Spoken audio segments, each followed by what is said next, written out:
Hey, thanks for checking out this video. As I always ask in all of my videos, please make sure you hit like and subscribe and share this video on social media. Thanks. So I'm just going to give you a simple and effective tip on ways to make your training sessions a little bit harder and more challenging.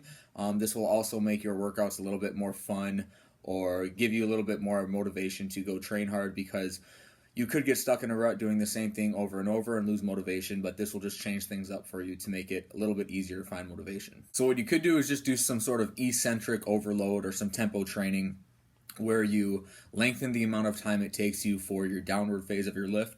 So if you're squatting, you start at the top. You could just say take 4 seconds, 5 seconds to go all the way down to the bottom, and then you stand up at a regular tempo. What this is going to do for you is it's going to take a typical, maybe say, set of 5 reps on a back squat from 15 to 20 seconds to complete to 45 or even 60 seconds to complete, depending on what the tempo is on the downward phase. The other thing that this is going to do for you is it's going to allow you to use lighter weights and still get that heavy strength stimulus. Let's say you're in a situation in which you don't have access to heavy weights. Using this tempo training is going to allow you to use those lighter weights, but it's still going to feel heavy.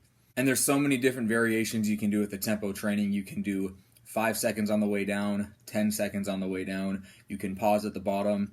You can pause in the middle of the range of motion for 3 seconds, 5 seconds, whatever you really want to do with it.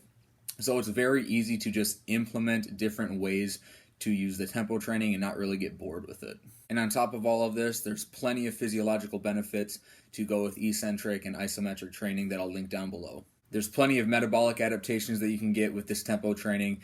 There's adaptations within the muscle and tendon unit. But for me, just like most people, I care about not getting bored with my training. So if you ever feel like you're stuck in a rut, I would encourage you to try tempo training, 4 seconds on the way down, 4-second pause, even longer than that. Really up to you. Play around with it and find what you like.